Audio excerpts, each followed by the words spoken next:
Bonjour à toutes et à tous, bienvenue dans ce nouveau webinaire de Technique de l'ingénieur. Aujourd'hui, nous allons voir pourquoi et comment participer à un challenge ou à un hackathon. Pour parler de ce sujet, je reçois Johan Melamed, fondateur et directeur général d'Agorize, la plateforme de challenge étudiants et de hackathon en ligne. À la fin de la présentation, un temps sera dédié à vos questions. Vous pouvez nous les envoyer directement via le chat et je les poserai à notre invité à la fin. Vous pourrez aussi retrouver l'intégralité de ce webinaire en ligne sur le site de Technique de l'ingénieur dès la semaine prochaine. Il vous suffira de cliquer sur l'onglet Magazine d'actualité, puis Conférences en ligne. Alors, dans quelques instants, on fera un petit sondage. Je vais attendre que tout le monde soit présent. Mais je vais te laisser commencer du coup, Johan. C'est parti. Bonjour à tous. Donc, comme vient de vous le dire Alexandra, je suis Johan Melamed. Je suis un des fondateurs d'Agorize. Donc, depuis 10 ans, j'ai créé une entreprise qui lance des challenges, notamment pour étudiants. Et c'est ce que je vais vous expliquer aujourd'hui. Donc, qu'est-ce qu'un challenge? Qu'est-ce qu'un hackathon? Que vous avez sans doute souvent entendu. Mon but, c'est de vous expliquer ça et surtout de répondre à toutes vos questions. Donc, si vous avez des questions, n'hésitez vraiment pas. Je suis là pour y répondre et que vous compreniez le mieux possible ce qu'est un hackathon, un challenge et répondre à toutes vos questions si vous en avez. Donc, comme je le disais, j'ai créé la société Agorize il y a 10 ans, qui est spécialisée dans l'organisation de hackathons et de challenges en ligne. Et pour que vous compreniez pourquoi on a créé Agorize, j'ai repris un petit peu notre histoire à nous trois, puisqu'en fait, c'est pas une histoire personnelle, mais une histoire de trois personnes et de trois amis étudiants, puisqu'on a créé Agorize, notre société, quand on était encore étudiant. Donc, c'était il y a presque 11 ans maintenant, donc le temps passe assez vite quand, quand on crée sa société. À l'époque, moi, j'étais étudiant à Télécom Paris, donc ingénieur comme certains d'entre vous, j'imagine, hein, ici. Et j'ai eu la chance de faire un master spécialisé qui mixait des compétences complémentaires, où j'ai rencontré un étudiant, donc Charles, qui venait d'HEC, donc profil commercial, et un autre Johan, qui lui avait une formation de design, ingénieur, mais orienté design.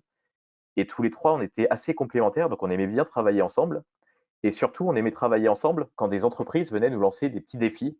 Donc, on avait la chance pendant ce master d'avoir des entreprises qui venaient à notre contact et qui nous leur proposaient des études de cas. On devait se mettre en équipe complémentaire et on devait y répondre.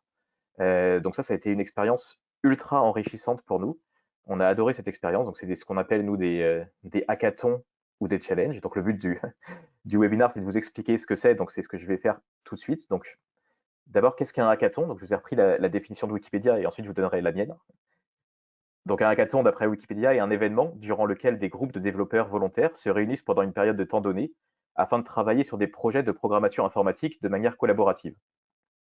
Donc en effet, un hackathon, c'est exactement ça. Donc nous, pour revenir 10 ans en arrière, quand on était étudiant, très souvent, ce qu'on aimait faire, c'est passer des week-ends ensemble, donc à l'époque où on avait l'autorisation de se regrouper, où on participait ensemble à des challenges physiques, donc des hackathons, où des entreprises venaient nous proposer un défi, donc un défi technique.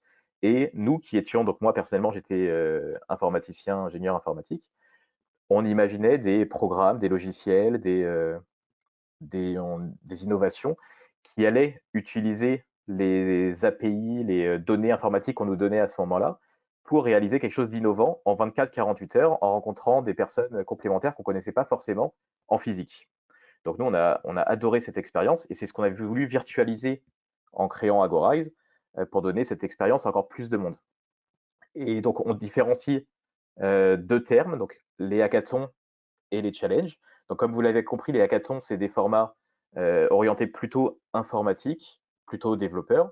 Nous, on a essayé, il y a 10 ans, quand on a créé Agorize, de parler plutôt de challenge, parce que pour nous, un challenge, c'est quelque chose d'un peu plus global qu'un hackathon. Pour nous, un hackathon, c'est un challenge informatique en quelque sorte, là où un challenge, on va pouvoir aller demander à des étudiants, à des startups, à des employés d'une entreprise, d'imaginer une solution innovante à un problème. Ils vont être en équipe complémentaire ou non, vont avoir plusieurs étapes, vont devoir participer, et les meilleurs vont être récompensés par des lots, par le fait de pouvoir être recrutés par l'entreprise, par le fait de pouvoir collaborer avec l'entreprise, par le fait de pouvoir lancer leur propre startup. Donc c'est ce qu'on appelle un challenge. Et là aussi, je me suis amusé à prendre la définition dans le Larousse de ce qu'est un challenge, même si c'est un anglicisme. Et les deux définitions qui sont proposées sont assez intéressantes, puisque la première, donc c'est vraiment une situation difficile. Donc quand on a un challenge à relever, donc c'est vraiment une situation difficile qui se présente face à nous qu'on doit relever. Et la deuxième définition, c'est une épreuve sportive dans laquelle il y a un gagnant, etc. Et pour nous, un challenge sur le web, sur Internet, C'est en fait un mix des deux. C'est une entreprise qui a un challenge à relever, donc il y a une situation difficile qu'elle souhaite relever, et qu'on va relever grâce à un challenge qui va être justement une sorte d'épreuve quasi sportive où des personnes en équipe complémentaire ou non vont être en équipe pour répondre à ce problème et proposer la meilleure solution à ce problème en gagnant plein de lots différents à la fin, etc. Donc, ce qu'on vous propose maintenant qu'un peu plus de personnes sont arrivées, c'est peut-être de procéder à quelques premiers questionnaires, sondages pour voir ce que vous en pensez, ce que vous connaissez sur les challenges et les hackathons. Donc, Alexandra, je te laisse la main. Merci. Alors, premier sondage, ça va surtout être de savoir qui vous êtes. Donc, vous le voyez sous les yeux. Quel est votre profil? Est-ce que vous êtes plutôt des étudiants ou des professionnels? Je vous laisse quelques secondes pour répondre. Ok, donc presque tout le monde a voté. Je vous partage les résultats. Donc, on est sur du 50-50 parfaitement. Donc, c'est nickel. Ensuite, deuxième sondage. Est-ce que vous avez déjà participé à un challenge ou à un hackathon? Là aussi, je vous laisse quelques secondes pour répondre.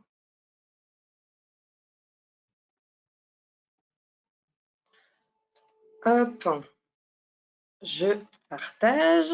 Donc, on a quand même une majorité qui n'a jamais participé à un hackathon ou à un challenge, donc 80%. Et enfin, on a un petit quiz pour vous sur le premier challenge. Donc, en quelle année a-t-il eu lieu? 1714, 1814, 1914 ou 2014? J'en profite peut-être pour définir l'open innovation. C'est vraiment le fait de faire appel à des communautés externes ou internes pour innover avec l'entreprise. Ok, on va s'arrêter là. Alors, voilà ce que vous avez répondu. Donc, Johan, je te laisse nous expliquer et nous dire quelle était la bonne réponse. Donc c'est assez intéressant puisqu'en effet, la bonne réponse est donc 1714. Donc d'ailleurs, on ne sait pas si c'est le premier, en tout cas le premier répertorié est en 1714. C'était le Longitude Act qui a été organisé par le Royaume d'Angleterre, puisqu'ils avaient un gros problème en 1714, c'est qu'ils avaient beaucoup de mal en mer à déterminer la longitude précise, ce qui a créé des très gros accidents. Par exemple, en 1704, il y a un énorme navire qui avait 2000 marins à bord qui a échoué à cause de ça parce qu'ils s'étaient trompés d'1 degré sur le calcul de la longitude. Donc, pour répondre à ce problème, le Royaume d'Angleterre a décidé de lancer le premier challenge d'Open Innovation et a demandé à tous les scientifiques du monde et du Royaume d'Angleterre, mais du monde, d'essayer de trouver une solution pour mieux calculer la longitude en mer. Et ce qui était assez intéressant, c'est que donc ils ont posté le challenge un peu par tous les moyens de l'époque. Et le vainqueur du challenge, qui remportait 20 000 livres, ce qui était une somme colossale à l'époque, était un simple horloger de quartier qui a trouvé une solution pour améliorer la longitude locale. Et donc un challenge, c'est exactement ça, c'est avoir une solution potentiellement à un problème complexe d'une entreprise et aller sourcer la réponse un peu partout. Et parfois, comme ça a été le cas avec l'horloger, c'est pas forcément les personnes à qui on s'attend le plus qui ont les meilleures réponses à un problème donné. Et cet horloger, finalement, a travaillé pendant 30 ans ensuite, a travaillé sur la longitude avec le Royaume d'Angleterre et a réussi à créer les premières horloges maritimes qui sont encore utilisées aujourd'hui. Donc voilà, c'était le premier challenge répertorié. Et il y en a eu énormément par la suite. Et c'était pour vous expliquer que les challenges, les hackathons, c'est quelque chose qui existe depuis bien longtemps. Nous, quand on a créé notre plateforme Agorize il y a 10 ans, le but, c'était de permettre à n'importe qui de pouvoir le faire beaucoup plus facilement et de permettre à ces communautés de découvrir beaucoup plus rapidement les challenges qui s'offrent à eux. Et pour finir, la petite histoire que, que j'ai commencé tout à l'heure, donc vous avez compris qu'on s'est rencontrés quand on était étudiant. Et l'idée a principalement germé pendant ce qu'on appelait notre super cas. C'est-à-dire pendant ce master qui durait 1 an, on avait la dernière semaine de cours qui était le super cas. Une entreprise venait nous présenter un cas important pour elle. Et en équipe, donc on était une classe de 40, on devait créer des équipes et répondre à ce cas. Donc chaque année, c'était des entreprises de la tech assez connues. Donc c'était des Google, des Facebook, des Canal+. C'était vraiment un peu l'apothéose de ce master. Et donc tout le monde s'attendait avec impatience à quelle était l'entreprise qui allait venir nous pitcher leur cas. Et donc on en attend avec impatience. Et là, voilà, l'entreprise qui arrive, c'est les Surgelés Marie, qui arrive avec une thématique qui est comment imaginer pour des surgelés une stratégie sur le web. Donc forcément, étudiant en dernière année dans des écoles d'ingénieurs et de commerce, bon, je vous avoue qu'on a un peu tous rigolé quand on a vu Marie arriver. On s'est dit, bon, bah, ok, les super cas cette année, tant pis, c'est pas pour nous, on va laisser tomber. C'était quand même mieux l'année dernière, les années passées, c'était quand même beaucoup plus sympa, Google, Facebook, etc. Et en fait, les 40 étudiants, pendant la semaine, on s'est totalement pris au jeu. Donc, il y avait 5-6 personnes de Marie qui étaient venues pour nous présenter leur thématique. On s'est aperçu que c'était une marque qui avait énormément d'humour, qui avait énormément de problématiques sur Internet. Et à l'époque, rien n'existait sur Internet pour les marques de surgelés. Donc, on a pu se faire plaisir, imaginer des concepts super innovants avec des budgets importants. On les a soumis à la fin à Marie. Donc, on était donc 40 dans la classe, on avait des groupes de 3-4, donc on était une dizaine d'équipes. Et avec Charles et Johan, on a eu la chance de remporter ce concours. Donc voilà, ça nous a mis vraiment le pied à l'étrier pour s'apercevoir que les challenges étaient super intéressants parce que non seulement on rencontrait une marque innovante, intéressante, non seulement nous, au contact de profils complémentaires avec Charles et Johan, avec qui j'ai travaillé à l'époque, je m'apercevais que j'apprenais énormément, que j'apprenais beaucoup plus que pendant mes 6 années d'études que j'avais passé en école d'ingénieur à apprendre de façon plus unilatérale. Et aussi parce qu'on s'est aperçu qu'à la fin de cette semaine d'innovation, sur les 40 étudiants d'HEC, Télécom Paris et d'autres écoles qui étaient dans ce master, 20 étudiants, 20 étudiants étaient intéressés pour aller travailler chez Marie. Donc ils faisaient tous la queue à la fin du challenge pour essayer d'être recrutés chez Marie. Et là, on s'est dit, c'est quand même fou, une entreprise qui arrive, tout le monde rigole et se dit, bon, bah, c'est pas du tout intéressant. Et une semaine après, tout le monde veut aller travailler chez elle. Il y a vraiment quelque chose d'un peu magique qui s'est passé pendant cette semaine. Et on peut sans doute, avec le web, digitaliser ça et le faire à beaucoup plus grande échelle, permettre à des étudiants du monde entier de faire équipe ensemble, de trouver des ingénieurs avec des étudiants en école de commerce, en école de design, et avoir en face des entreprises de tous les domaines qui vont proposer des défis et des challenges innovants et qui vont surtout découvrir des marques, des entreprises innovantes qui vont être coachées par ces entreprises, donc créer un vrai lien avec ces marques pour ensuite plus facilement avoir envie d'aller travailler chez elles ou être directement recruté par ces entreprises. Donc voilà, l'idée, elle est vraiment directement née de là. Et donc, alors qu'on était encore étudiant, qu'on n'avait pas totalement fini nos études, on a décidé de créer Agorize. Et aujourd'hui, Agorize, c'est le leader de ce qu'on appelle l'open innovation, donc le fait de toucher les défoules internes ou externes pour innover et améliorer des produits, des services d'une entreprise. Donc aujourd'hui, on est les leaders mondiaux de l'open innovation. On est capable de toucher une communauté de 5 millions d'innovateurs, que ce soit des étudiants, des développeurs, des startups un peu partout à travers le monde. Je vais aller très vite sur Agora, parce que ce n'est pas le but de la présentation, mais juste pour vous donner un ordre d'idée. Aujourd'hui, on a créé la société il y a 10 ans. On a lancé plus de 1000 challenges et on a plus de 100 employés répartis sur 6 pays différents dans le monde. Et les différents challenges qu'on organise, c'est à la fois des challenges étudiants. Donc là, le but, un peu comme pour Marie, pour les entreprises, c'est de faire découvrir leur métier, donner envie aux étudiants de les rejoindre et de recruter les meilleurs talents, d'aller beaucoup plus loin qu'un CV, parce que l'idée d'Agora, c'était ça, c'était de permettre à n'importe quel étudiant de n'importe quelle formation de faire leurs preuves pour être recruté par une entreprise et pas uniquement sur un CV et une simple lettre de motivation. Donc c'était exactement le but d'Agorize. Et d'ailleurs, un des premiers challenges qu'on a lancé, c'était un challenge qu'on a lancé avec CTLM pour les 60 ans de la marque. Donc je m'en souviens très bien, donc même si c'était il y a 7-8 ans maintenant. Au début, quand on a présenté notre concept à cet élève, donc cet élève nous disait, bah, nous, on recrute principalement dans telle et telle école. Donc, il y avait une vingtaine d'écoles au total assez élitistes en France. Et il nous disait, on aimerait bien que ce challenge soit ouvert uniquement à ces écoles. Et nous, justement, le travail qu'on avait fait à l'époque, c'était de leur dire, bah, non, il ne faut pas ouvrir que à ces écoles. Au contraire, plus vous allez l'ouvrir largement, plus d'étudiants vont être touchés. Vous verrez, vous pouvez vraiment être surpris à l'image de l'horloger qui avait trouvé la solution pour la longitude. Vous verrez que vous pourrez être vraiment surpris. Et c'était assez amusant puisqu'en finale du challenge, donc il y avait plusieurs équipes qui venaient de leurs écoles cibles, donc HEC, Polytechnique et d'autres. Et il y avait 2 étudiants de 18 ans qui venaient d'écoles d'agronomie, donc aucun rapport a priori avec les métiers de la finance. Et pourtant, ils ont remporté le challenge.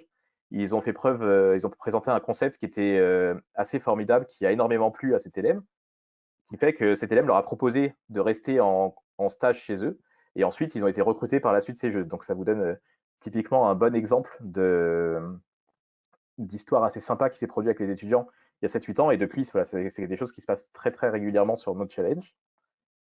On fait également des challenges startup. Donc là, le but, c'est de mettre en connexion des startups innovantes avec des entreprises qui ont un problème un peu partout dans le monde.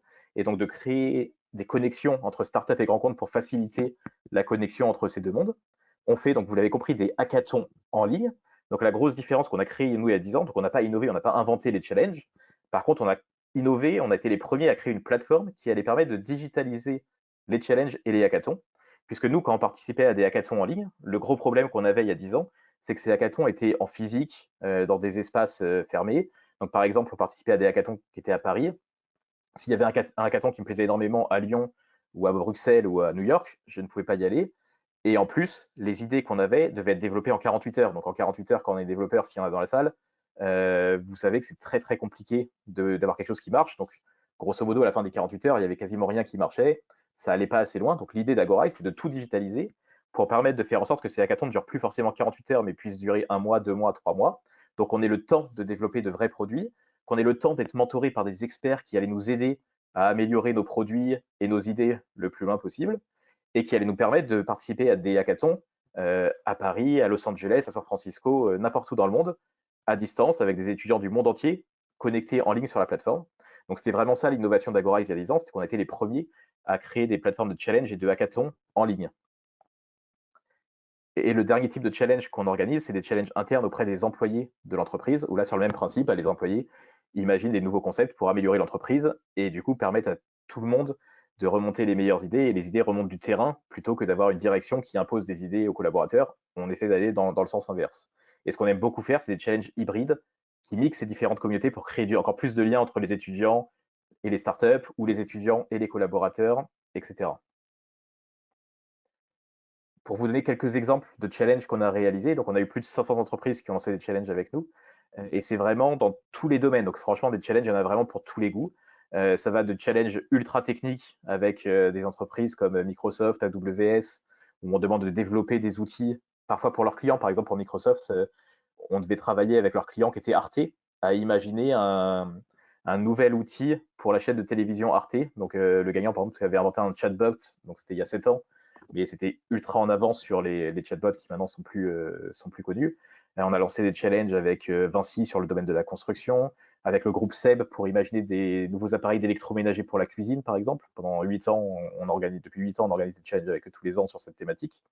Ou encore avec le PSG pour imaginer comment améliorer la performance sportive grâce aux données et à la data analytics.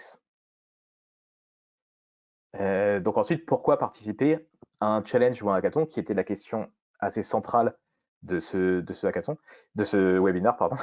Donc ce qu'il faut bien voir, c'est que nous, ce qui nous a plu quand on était étudiant et qu'on a imaginé le concept, c'est qu'on s'est dit, waouh, ce concept, il est quand même super win-win, et pour les étudiants et pour Marie qui venait nous présenter le cas. C'est-à-dire que Marie, il pouvait recruter à la fin des étudiants dans des plutôt bonnes écoles qu'elles auraient potentiellement jamais pu recruter avant. Donc c'est ce qu'on appelle la marque employeur. Elles vont donner envie à des étudiants qui ne la connaissent pas forcément d'aller vers cette entreprise et d'être recrutés par cette entreprise. Donc ils allaient pouvoir recruter des talents. En plus, elles pouvaient avoir des idées super innovantes parce que les idées qu'on a proposées étaient out of the box. Donc elles étaient vraiment différentes de ce que les personnes de chez Marie pouvaient avoir comme idée à l'époque. C'est ce qui nous avait fait comme retour. Et côté étudiant, c'était génial parce qu'on avait énormément appris des autres étudiants. On avait énormément appris au contact de ces entreprises. Donc, c'était vraiment un concept win-win. Et c'est ça qui nous a plu. Donc, pour reprendre les différents intérêts pour les entreprises, donc comme je vous l'ai dit, c'est un moyen de trouver d'abord des nouveaux talents et de développer aussi l'esprit entrepreneurial auprès des étudiants qui ensuite vont les rejoindre d'une façon beaucoup plus dynamique et volontaire pour innover. C'est également un moyen d'avoir des idées disruptives qui vont changer du type d'idées que ces entreprises sont capables d'avoir en interne. Donc ça va vraiment venir les bousculer et leur proposer des choses très différentes. Ça va ensuite, comme je vous le disais à l'instant, permettre de développer leur marque employeur, leur attractivité pour recruter des talents. Et enfin, ça va aussi forcément leur permettre d'obtenir de la visibilité auprès de publics d'étudiants, de startups ou d'autres types de publics en fonction de la communauté qu'on va cibler sur un challenge. Puisque là encore, quand on lance un challenge avec Marie, par exemple, si je n'étais pas extrêmement fan de Marie avant ce challenge, bah, on découvre qu'en fait, c'est une marque qui est très drôle, qui a beaucoup d'humour, qui donne extrêmement envie d'aller chez elle. Et ensuite, bah, forcément, ça crée un lien avec la marque. Mais on a d'autres challenges qui sont encore plus orientés marque. Par exemple, quand on a lancé un challenge avec Tinder, dont le but était d'imaginer une nouvelle fonctionnalité sur l'application Tinder, le but de Tinder, forcément, était aussi de communiquer sur son application et donner au maximum de personnes envie de télécharger son application. Donc voilà, donc ça c'est les intérêts de l'entreprise. Et ce qui est aussi très très important, c'est que nous, quand on a créé Agorize, on s'est dit que le problème, c'est que tout ça, c'était super bien. Donc je vous l'ai déjà dit, voilà, on apprenait énormément, les entreprises y gagnaient énormément, mais c'était pas du tout encadré. C'est-à-dire que c'était un peu le Far West, n'importe qui faisait n'importe quoi. Et donc, concrètement, ce qui se passait, c'est que la plupart du temps, quand il y avait une étude de cas qui était organisée dans une école, c'était un enseignant qui avait un contact avec une entreprise.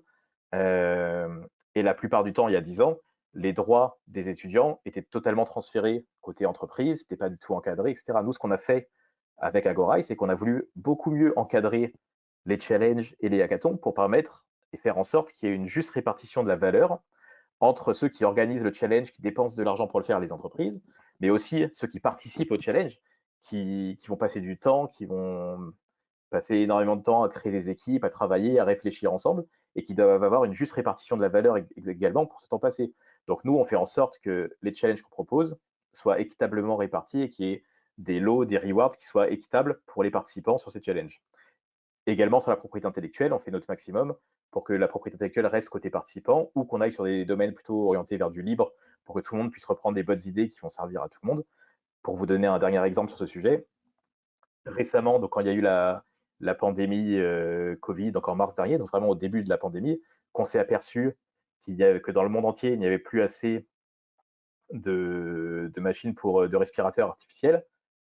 Une école, donc McGill, une grande université canadienne, nous a contactés pour organiser un challenge auprès de designers partout dans le monde pour imaginer des respirateurs artificiels qu'on pourrait imprimer en 3D. Donc on a fait un challenge, on a eu plus de 5000 participants en quelques jours seulement. Et tous ces participants ont permis de construire en urgence des ventilateurs pour les hôpitaux pendant la première crise du Covid. Donc voilà, typiquement, ces travaux étaient en libre de droit, ce qui a permis à tous les hôpitaux d'utiliser et d'imprimer très rapidement des respirateurs pour les hôpitaux.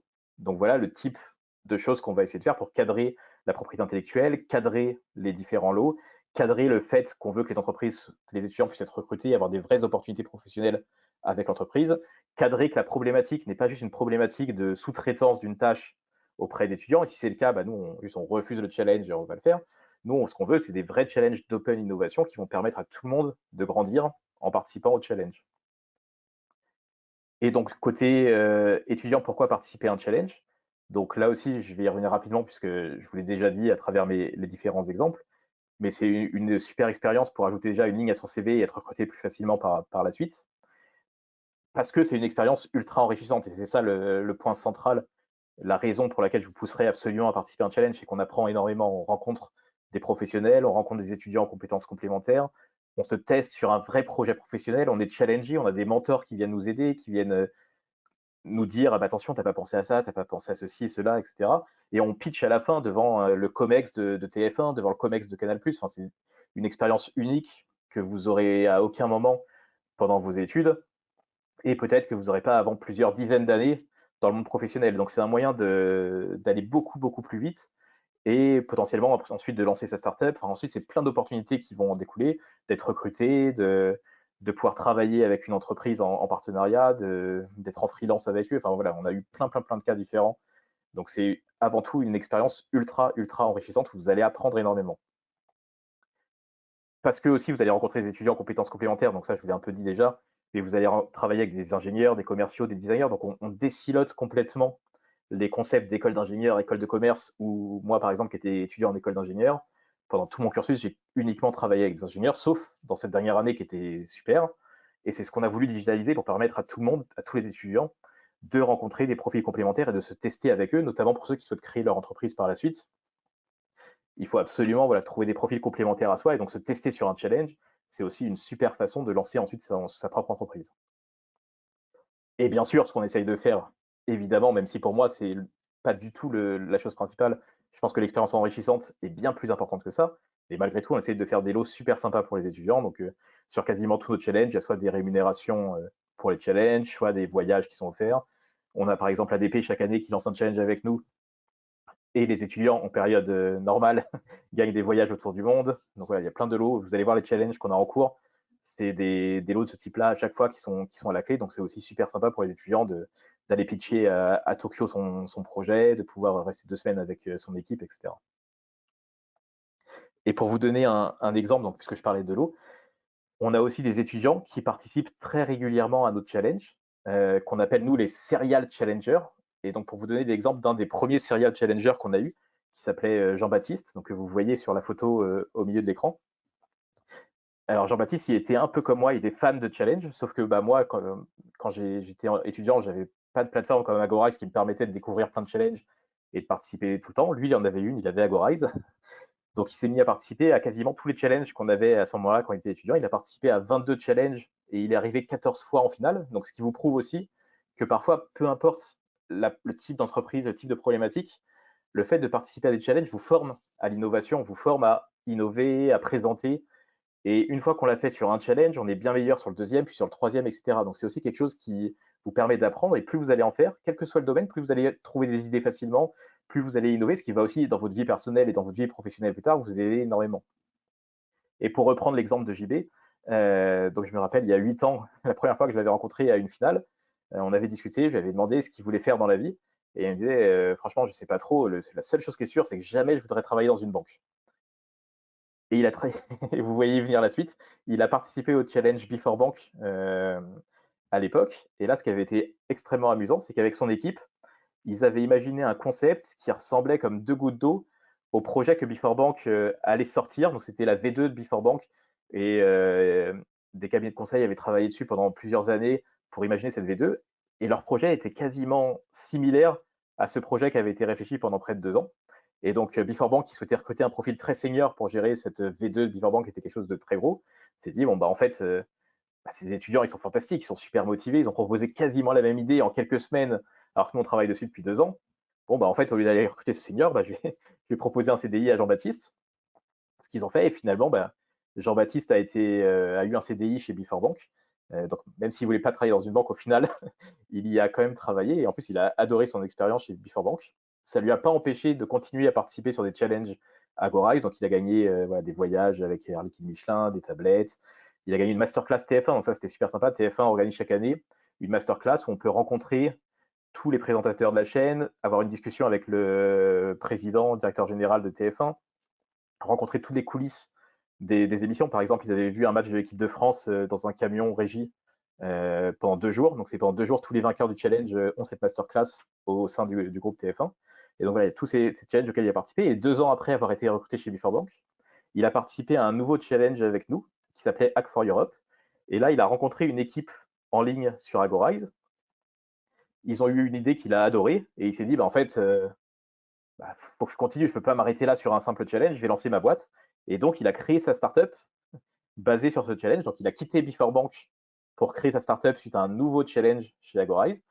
Donc, ensuite, pendant 2 ans, il a lancé sa startup. Bon, finalement, la startup, malheureusement, n'a pas totalement bien marché. Donc, il est revenu dans le domaine de l'entreprise.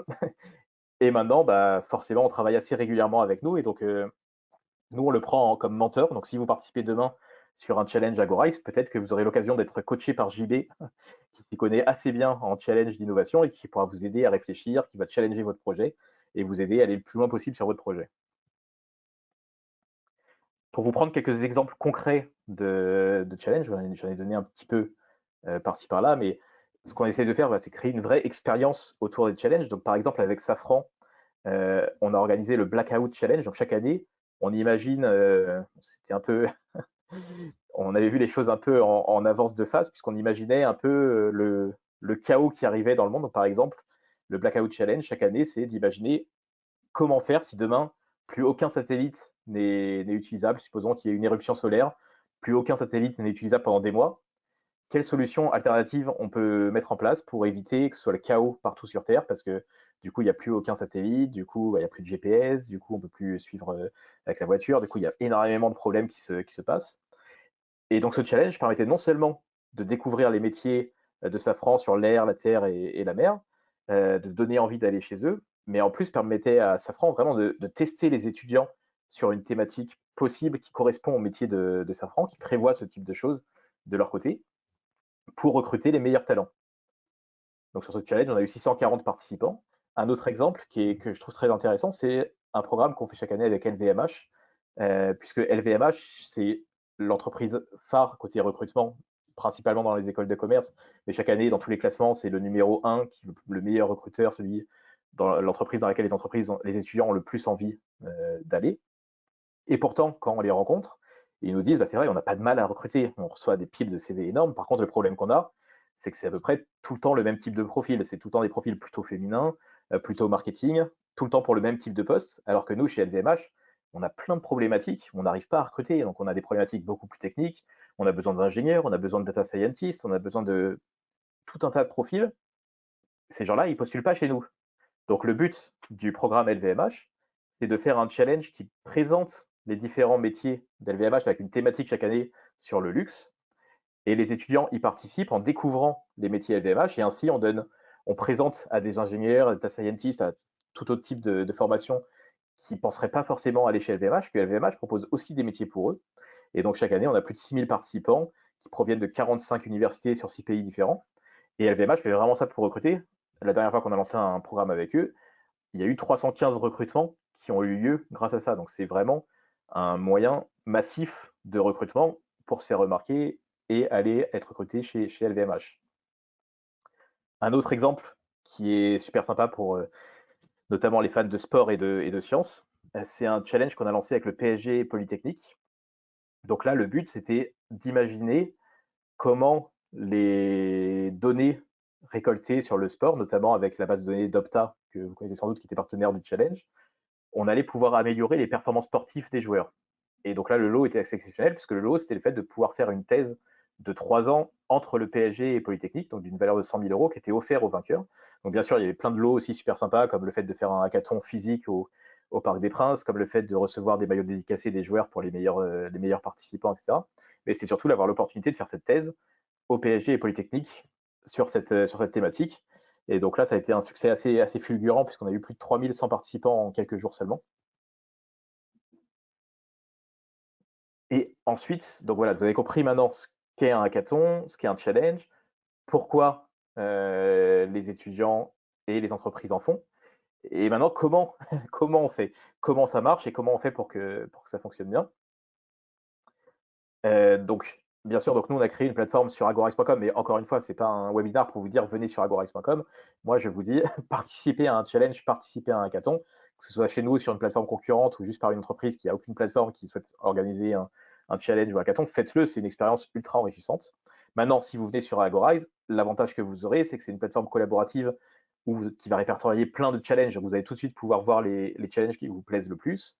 La plateforme va vous permettre de rencontrer des profils complémentaires. Donc, même si vous connaissez personne, même si vous voyez un challenge, vous n'avez pas encore d'idée, vous pouvez dire OK, je crée mon équipe et je cherche des profils grâce à nos outils de matchmaking qui vont vous permettre de rencontrer des profils complémentaires à vous pour faire équipe ensemble et aller le plus loin possible sur le challenge. Vous serez aussi mentoré sur la plateforme à plusieurs étapes. Et d'ailleurs, un challenge classique, donc même si ça peut évoluer d'un challenge à un autre, c'est souvent en 3 étapes. Donc on a une première phase d'idéation où le but, c'est vraiment de proposer des idées assez rapides sur la base de 2-3 slides, par exemple, à l'entreprise. On a un premier vote en ligne qui a lieu à la fin de cette étape, qui dure 1 à 2 mois environ.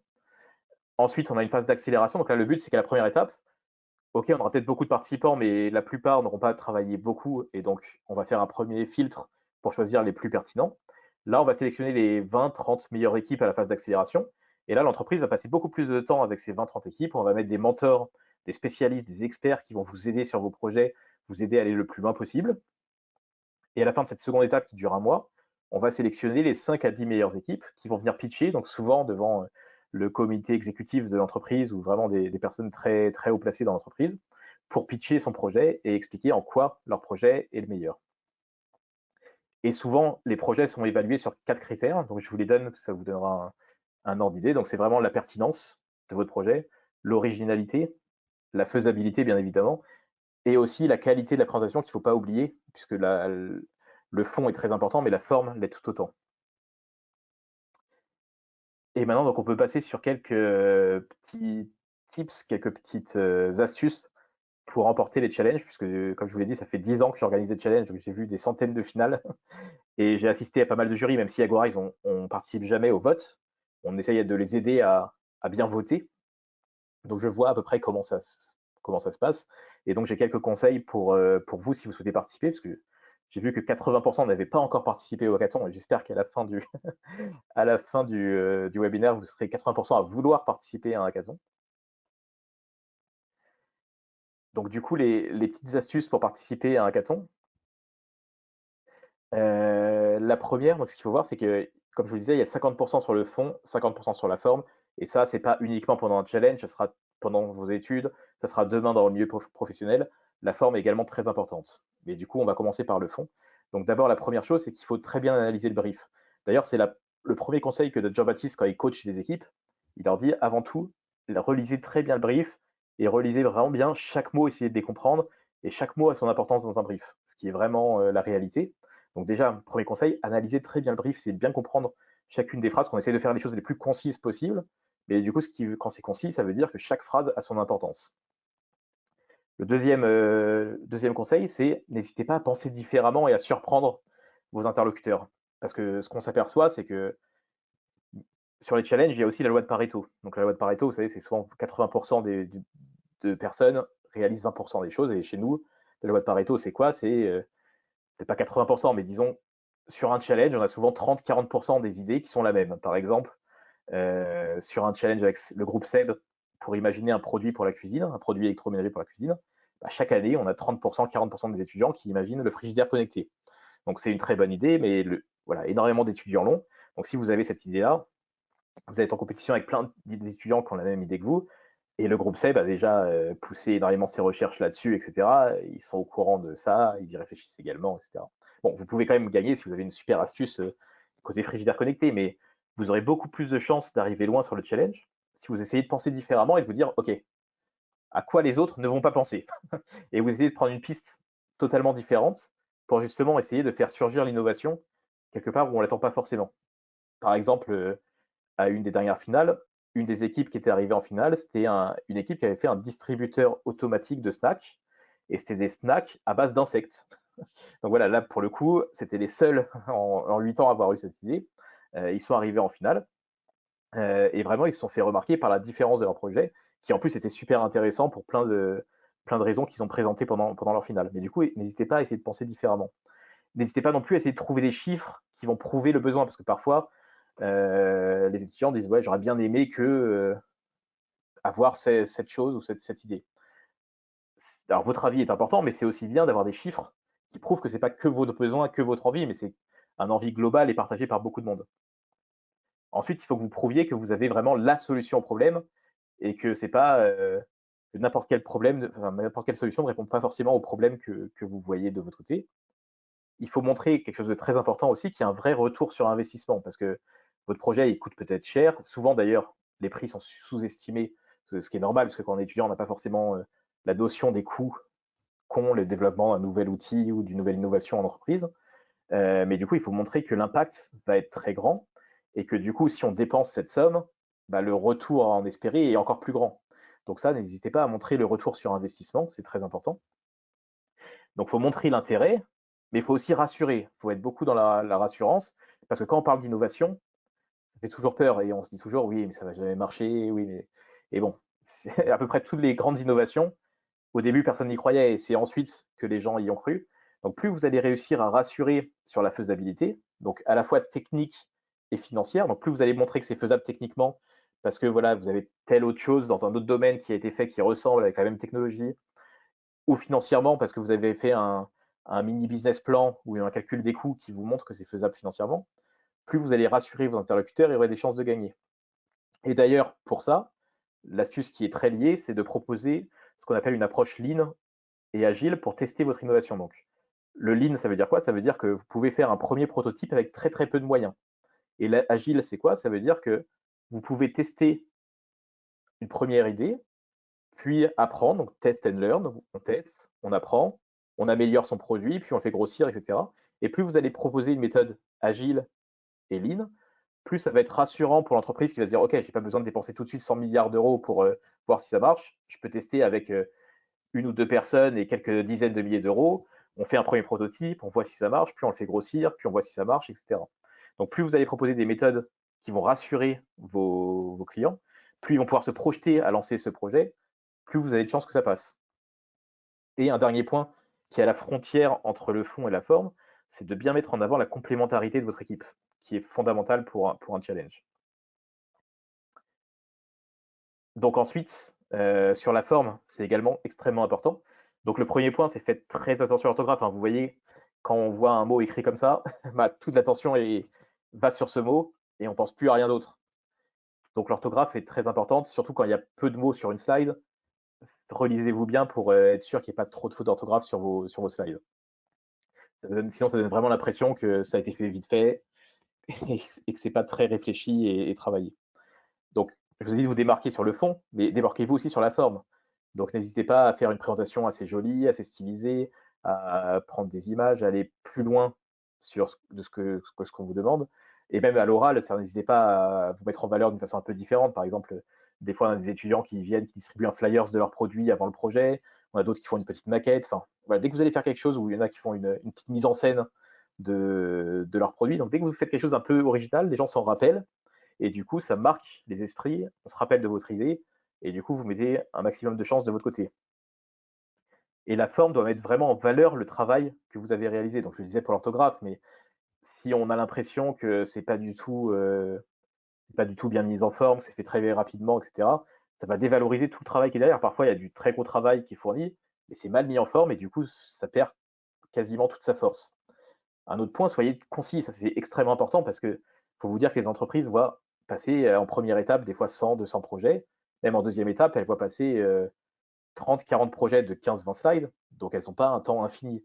Donc plus vous allez être concis, plus vous avez de chances de l'emporter. Montrez-leur que vous êtes une équipe sympa, que vous avez de l'humour, ça leur donnera envie de vous rencontrer. Ce qui marche bien aussi, c'est de leur donner envie d'en savoir plus. Alors n'hésitez pas à les teaser à une étape pour leur dire, par exemple, voilà, donc on vous explique notre projet, maintenant si vous voulez comprendre comment on le fait techniquement, n'hésitez pas à nous sélectionner en deuxième étape pour qu'on vous explique plus profondément. Les entreprises aiment bien, ça leur donne envie d'en savoir plus et vont souvent vous sélectionner pour en savoir plus sur votre projet. Un point encore très important, n'hésitez pas à faire un extra mile, c'est-à-dire toujours essayer d'aller un tout petit peu plus loin que ce qui vous est demandé. Donc forcément, si vous arrivez à faire une prototype, une vidéo, un petit site, une interview, une étude de marché, n'importe quoi, toutes ces choses-là qui ne sont pas demandées dans le brief, mais que vous pouvez faire en plus, sont un très gros plus et peuvent vous démarquer très très facilement. Sachant qu'en plus, aujourd'hui, il y a plein d'outils qui existent pour faire des vidéos, des petits sites, sans aucune compétence web et pour les faire très rapidement. Donc, je vous les ai mis sur la slide d'après pour vous donner quelques inspirations si besoin un jour. Mais ça, voilà, n'hésitez pas à aller toujours un petit peu plus loin et surtout montrer que vous croyez vraiment en votre projet, que vous pensez que c'est la bonne solution pour l'entreprise. Plus vous allez réussir à faire ça à l'oral et à l'écrire, plus l'entreprise va y croire également et plus vous aurez de chances d'être sélectionné. Donc ensuite, je ne vais pas rentrer dans les détails, mais je vous ai mis un tas d'outils qu'on suggère aux étudiants pour aller très vite et faire des choses très propres, très jolies, très rapidement, que ce soit des sites web, des petites vidéos. Donc vous pourrez le revoir dans la vidéo en replay si vous le souhaitez pour aller essayer ces outils. Donc voilà, il y en a pour faire des mock-ups également, des créations de personas, etc. Et enfin, donc voilà, maintenant, normalement, vous avez compris ce qu'est un challenge, vous avez compris pourquoi les entreprises un challenge, vous savez comment participer à un challenge. Donc maintenant, il n'y a plus qu'une chose à faire, c'est d'aller sur agorize.com et de participer. Et pour cela, du coup, je vous ai mis plusieurs exemples de challenges qu'on a en ce moment qui sont super intéressants, notamment pour un public d'ingénieurs. Donc je vais vous les présenter très rapidement, puisqu'on arrive au bout du webinaire. Mais le premier challenge qui est extrêmement intéressant, c'est un challenge qu'on lance avec SKF et plusieurs autres partenaires, Ariane Group, Atos, Technique de l'ingénieur, Mathworks, AWS. Donc là, c'est un challenge orienté sur l'AI. Donc on l'a appelé AI for EI. C'est comment l'intelligence artificielle va pouvoir s'appliquer aux applications industrielles. Donc ça paraît assez technique, ça l'est, mais c'est extrêmement intéressant. C'est comment on va pouvoir utiliser des données pour améliorer la prédiction, pour améliorer l'usage dans des entreprises industrielles comme Ariane Group, comme Atos, comme SKF. Donc là, vous allez apprendre énormément sur un challenge de ce type-là. Donc si vous aimez la science, les données, les maths, je vous conseille vivement ce challenge. Je vais vous les montrer très rapidement ensuite sur la plateforme Agorize pour vous montrer le type de lot qui a gagné. Mais par exemple, sur un challenge comme ça, il y a plus de 10 000 euros à se partager pour les vainqueurs. Et le fait d'être repéré par des entreprises comme SKF, Ariane Group, Atos, qui sont des énormes entreprises qui vous ouvrent leurs portes à la fin de ce challenge. Et quelques autres challenges qui sont ouverts actuellement sur Agorize destinés aux étudiants, notamment en école d'ingénieur, et pas uniquement. S'il y a des étudiants d'autres formations, vous pouvez bien évidemment également participer.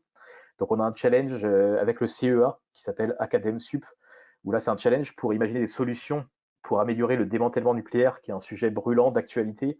Et on demande aux étudiants de toute la France d'imaginer des solutions pour améliorer les façons de faire du démantèlement nucléaire. Donc là encore, rassurez-vous, même si vous n'avez aucune compétence en nucléaire, vous êtes guidé sur le challenge. Et le challenge, à chaque fois, il a vocation à vous expliquer ce que c'est, à vous donner les moyens de trouver des solutions. Donc même si vous n'y connaissez pas en démantèlement nucléaire, mais que c'est un sujet qui vous intéresse, vous pouvez participer et vous serez guidé pour parvenir à trouver des solutions innovantes. On a un challenge avec Accenture pour imaginer quel va être le futur des entreprises avec lesquelles ils travaillent après le Covid, donc qui est aussi assez intéressant.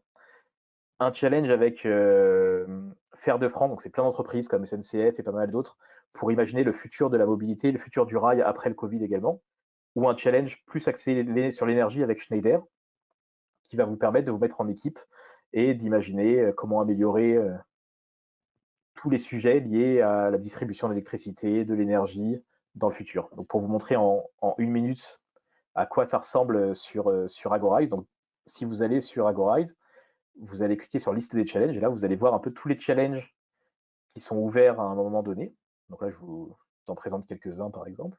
Donc pour aller peut-être faire un focus sur le challenge SKF dont je vous parlais, si vous allez sur la plateforme, donc vous avez une petite présentation du challenge très rapidement en haut, puis un brief qui vous explique ce qu'on attend de vous.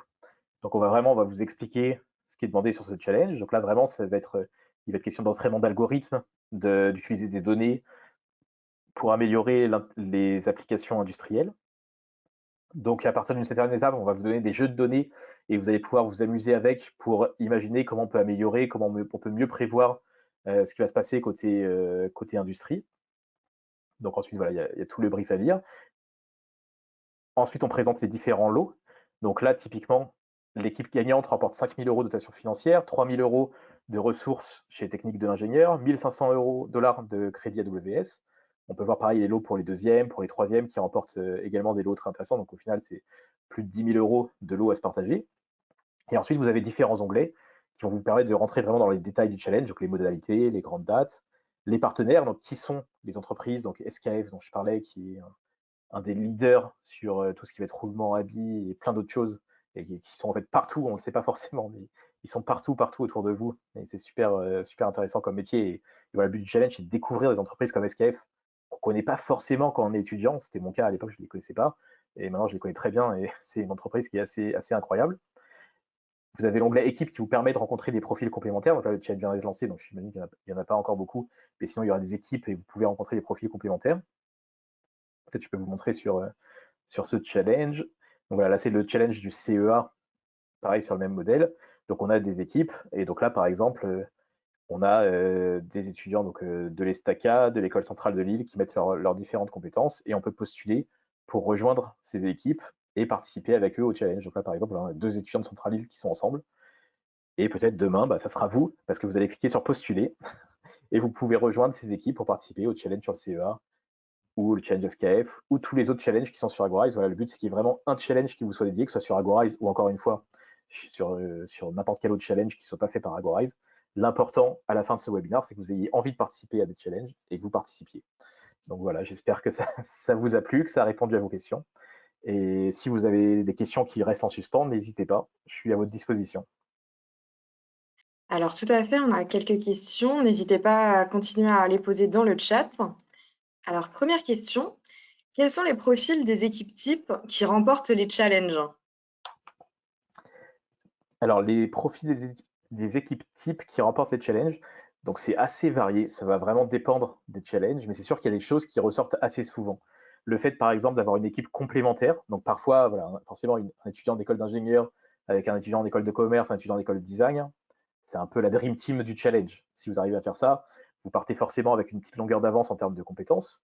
Maintenant, c'est pas forcément nécessaire d'avoir une équipe de ce type-là. Parfois, on a des équipes qui viennent de la même école qui participent ensemble, mais qui pourtant ont des compétences très complémentaires entre eux. S'ils arrivent à bien les mettre en avant, ils peuvent également remporter le challenge.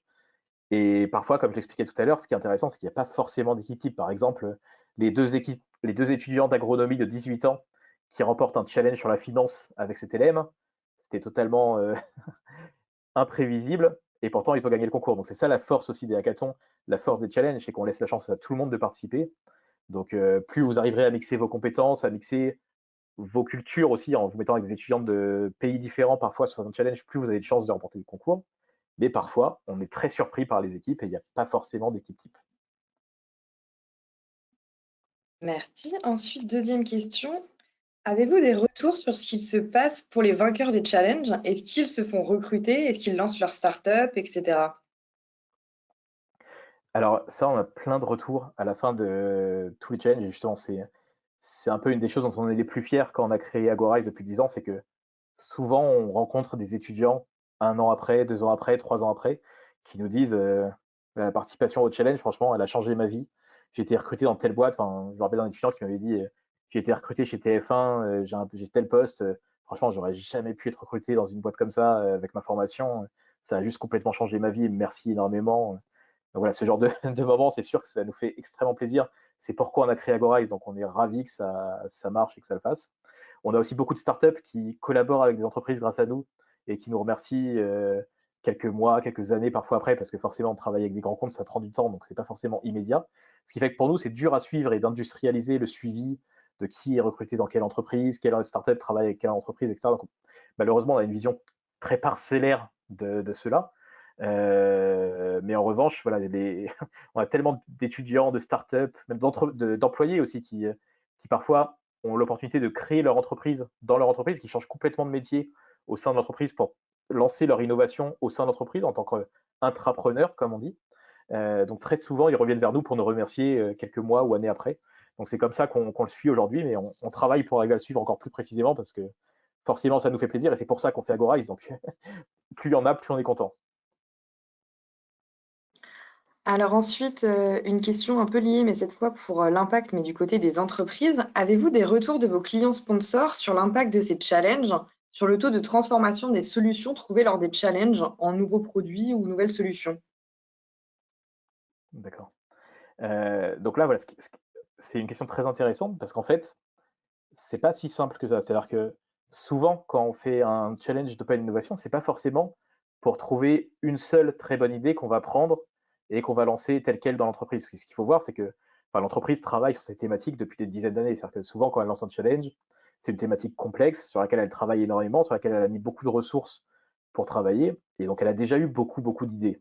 Donc, souvent, d'ailleurs, les idées qui participent au challenge, il y a souvent des idées très similaires. J'ai donné l'exemple de JB tout à l'heure sur Before Bank, qui avait eu un projet qui était quasiment ce que Before Bank allait sortir. Quand il y a des bonnes idées, généralement, on les sort jamais, on n'est jamais les seuls à les avoir, et souvent dans le monde, plusieurs personnes ont la même idée en même temps. Donc, l'entreprise a déjà des idées en interne.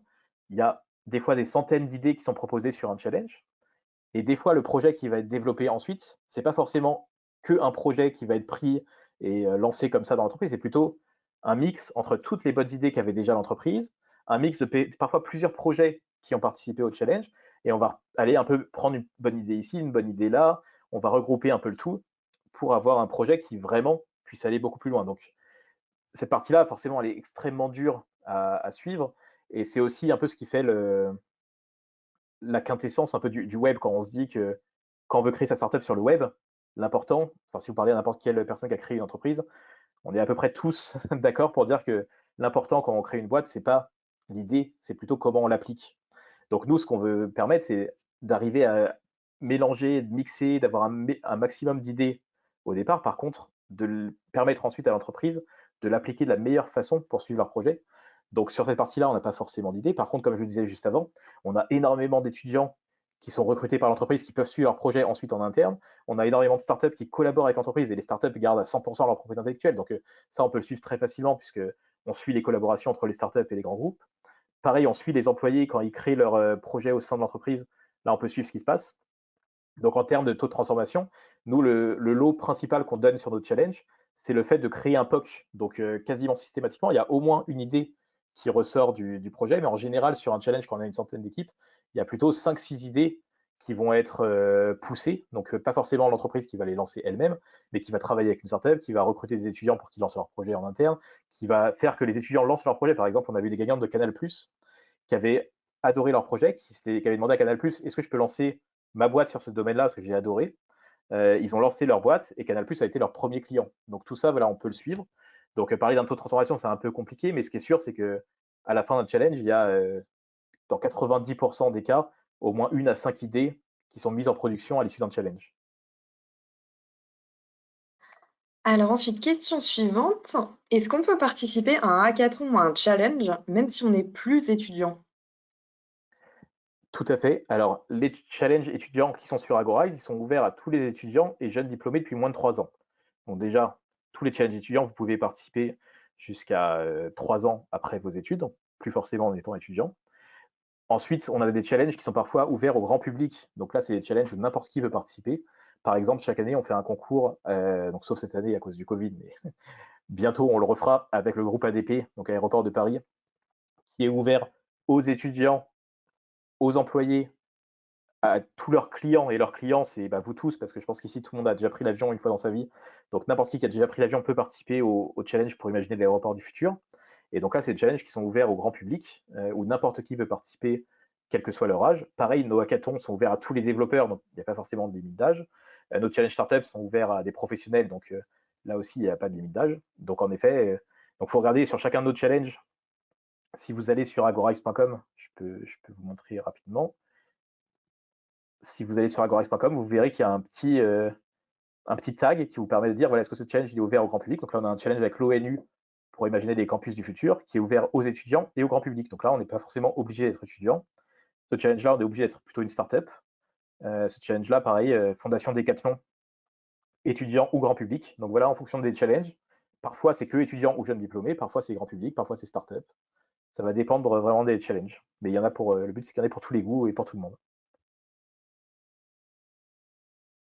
Ensuite, doit-on obligatoirement fournir un prototype totalement fonctionnel? Donc là aussi, c'est une excellente question. Donc ça va dépendre des challenges. Mais quand je disais qu'Agorize était le tiers de confiance, nous, on fait tout pour essayer de faire quelque chose le plus équitable possible entre les entreprises et les étudiants. Parce que là encore, avant qu'on crée Agorize, certaines entreprises disaient, bah voilà, moi je vais lancer un challenge. J'ai par exemple une API. Donc une API, c'est un outil qui va permettre à des développeurs d'aller faire des applications basées sur l'écosystème de cette entreprise. Bah, développer, vous êtes développeur, développer un outil fonctionnel grâce à mon API.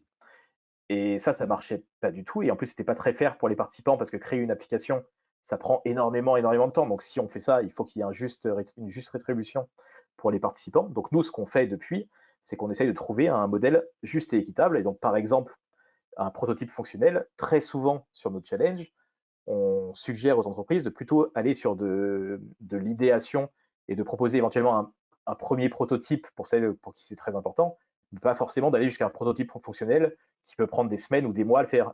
Et quand l'entreprise veut absolument le faire, par exemple, là, on fait un challenge avec Horizon Legacy au Canada qui est ouvert au monde entier. Le but, c'est d'imaginer les buildings du futur. Et Horizon Legacy va mettre 10 millions d'euros sur la table pour créer un bâtiment test avec des startups qui ont participé au challenge. Et donc là, le but, c'est d'avoir des vrais prototypes, ce que s'appelle des startups ou des étudiants. Là, le but, c'est d'avoir des vrais prototypes fonctionnels qui vont être déployés sur ces bâtiments du futur qui va être construit par Horizon Legacy. Par contre, ce qu'on demande du coup à Horizon Legacy, c'est de suivre énormément les étudiants ou les startups pour les aider à le faire, pour mettre les moyens qu'il faut pour que ce soit fait, pour développer un prototype fonctionnel. Donc pour revenir à la question, c'est que le plus souvent, non, on ne demande pas de prototype fonctionnel, on demande plutôt de présenter l'idée, le concept le plus abouti possible. Et le conseil que je vous donnais tout à l'heure, c'est plus vous allez avoir un prototype qui montre que ça pourrait marcher facilement, plus vous avez de chances de gagner. Et forcément, plus il est fonctionnel, bah, plus vous mettez des chances de votre côté.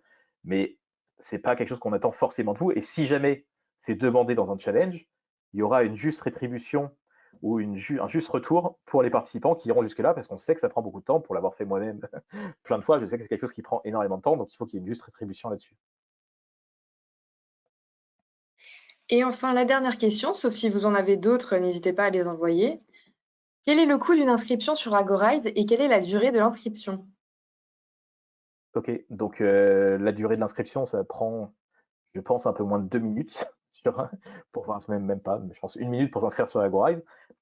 Ensuite, une fois que vous êtes inscrit sur Agorize, vous pouvez participer à tous les challenges que vous voulez. C'est 100% gratuit pour les étudiants, pour les startups, enfin, pour tous les participants, c'est 100% gratuit. Nous, le but, c'est vraiment de créer des connexions entre les entreprises et les participants. Donc, c'est 100% gratuit pour les participants. Ça prend très peu de temps pour s'inscrire au challenge. Après, ce qui va vous prendre du temps, c'est la participation à un challenge, puisque selon les challenges, on va vous demander des choses plus ou moins différentes. Donc, on va avoir des challenges où ça va être 3 slides, puis 15 slides en deuxième étape. Parfois, ça va être un questionnaire en première étape, parfois ça va être des choses un petit peu différentes. Donc, une fois que vous voulez participer à votre premier challenge, je dirais que la participation à un challenge, pour la première étape, c'est entre 1 et 2 jours hommes, grosso modo, pour participer, mais on a des équipes des fois qui participent en que quelques heures sur la première étape et qui arrivent en seconde étape. Et en seconde étape, c'est assez variable. Ça peut aller là encore de quelques heures à parfois plusieurs jours. Parfois, on a des étudiants qui nous disent, bah, en fait, voilà, c'était pas du tout demandé, mais j'ai été beaucoup, beaucoup plus loin. J'ai passé des semaines, des mois à travailler dessus. Par contre, je m'arrête pas au challenge, je vais créer ma boîte dessus. Et donc là, voilà, on part dans d'autres, sur d'autres horizons temporels. Mais c'est ça qu'on essaie de faire. Enfin, nous, ce qu'on essaie de créer, c'est donner envie aux gens d'innover, donner envie aux gens de créer leur entreprise, donner envie d'entreprendre dans les entreprises, de découvrir des entreprises. C'est ce qu'on essaie d'apporter. Et donc, c'est pour ça que c'est 100% gratuit pour qu'un maximum de personnes puissent participer et découvrir ces opportunités. Et du côté des entreprises, comment ça se passe si elles veulent organiser un hackathon ou un challenge? Alors, côté entreprise, comment ça se passe? Donc, bah, elles nous contactent sur le site. Donc, on a get.agorise.com qui est dédié aux entreprises, où il y a plein d'informations pour lancer son propre challenge. Ensuite, de notre côté, bah, on peut les rappeler et leur expliquer comment ça fonctionne. Et grosso modo, elles ont plusieurs formats. Donc, soit des challenges qui vont être lancés sur agorise.com auprès de communautés externes, d'étudiants, de startups, de développeurs. Soit on peut leur proposer une plateforme comme agorise.com, mais pour eux, en marque blanche, donc dédiée à leurs couleurs. Et elles-mêmes peuvent lancer leur plateforme avec autant de challenges qu'elles le souhaitent. Par exemple, le PSG a sa propre plateforme. Si vous allez sur innovation.psg.fr, bah, le PSG, grâce à nous, a leur propre plateforme d'open innovation, ils peuvent lancer autant de challenges qu'elles le souhaitent. Et ensuite, nous, notre modèle, il est avec les entreprises qui nous rémunèrent. Et c'est principalement pour la plateforme, pour l'accompagnement qu'on va leur fournir. Et justement, ce que je disais tout à l'heure, ce côté tiers de confiance, où on va les accompagner pour faire un bon challenge et être sûr que leur challenge marche bien. Et enfin, le fait qu'on va leur permettre de leur ouvrir les portes d'énormément d'universités partout dans le monde avec qui on est en contact, et aussi tous nos réseaux de startups qu'on a un peu partout dans le monde. Parce que comme je disais tout à l'heure, c'est un modèle win-win où autant les participants sont intéressés de participer que les entreprises sont intéressées de lancer des concours. Donc nous, ce qu'on fait, c'est qu'on a un peu le tiers entre les deux et on connecte les deux mondes. Donc c'est ça notre modèle. Ensuite, une question liée plutôt à votre modèle économique. Comment Agorize gagne de l'argent avec ses hackathons? Bah, c'est exactement ce que je viens de préciser. Donc nous, on est vraiment uniquement côté entreprise. Donc notre business model, c'est pas du tout les participants, ni étudiants, ni startups, ni développeurs, ni écoles d'ailleurs, qui relaient souvent nos hackathons parce que j'en ai pas trop parlé, mais il y a un intérêt pour les participants, il y a un intérêt pour les entreprises, mais il y a aussi un très fort intérêt pour les écoles et les universités qui savent que le meilleur moyen d'apprendre aujourd'hui, c'est de faire, quoi. C'est le learning by doing et c'est le futur de l'éducation puisqu'aujourd'hui, toute l'information, elle est sur le web. Donc un prof n'a plus forcément un grand besoin d'apprendre des choses à ses apprenants, mais il a plutôt intérêt à les aider à apprendre. Donc les enseignants, les professeurs deviennent des mentors, deviennent des personnes qui vont aider les participants, et l'éducation est en train de se transformer sur un modèle de challenge, de hackathon, de learning by doing. Et donc les écoles aussi sont très intéressées par ça, mais pour les écoles également, c'est 100% gratuit, elles peuvent participer à notre challenge de façon 100% gratuite si elles le souhaitent. Et donc nous, notre business model, c'est uniquement les entreprises qui nous payent pour, avoir accès à nos plateformes, soit sur Agorize, soit en marque blanche pour avoir une plateforme dédiée. Deux, pour avoir du conseil pour faire un très bon challenge d'open innovation. On a des experts qui font ça depuis 10 ans, qui vont les aider à le faire bien, avec des justes récompenses pour les participants. Et trois, on va leur proposer un devis pour l'accès à nos communautés. S'ils souhaitent, par exemple, avoir des étudiants partout dans le monde, s'ils souhaitent avoir des startups partout dans le monde, nous, on va réussir à les mettre en relation, mais forcément, c'est quelque chose qui nous coûte de l'argent et qu'on fait payer aux entreprises pour le faire. Donc, notre business model, il est vraiment orienté 100% entreprise. Ok, bon, bah, il est maintenant temps de terminer ce webinaire. Merci beaucoup, Johan, pour ta présentation. Merci à vous et à Technique de l'ingénieur. Merci. Et merci aussi à toutes et à tous d'avoir écouté. Je vous rappelle que vous trouverez en ligne le replay de ce webinaire dès la semaine prochaine. Donc, il faudra aller sur le site de Technique de l'ingénieur dans l'onglet Magazine d'actualité. Et n'hésitez pas à consulter le programme de notre semaine de webinaire qui se poursuit encore cet après-midi et demain. Alors, demain à 10h30, vous retrouverez le webinaire Ingénieur oser le doctorat et à 15h, de la biomimétique au biomimétisme, un levier pour l'innovation responsable. Rendez-vous sur le site de Technique de l'ingénieur pour vous inscrire directement. Je vous souhaite à tous une belle journée et à bientôt. Merci à tous.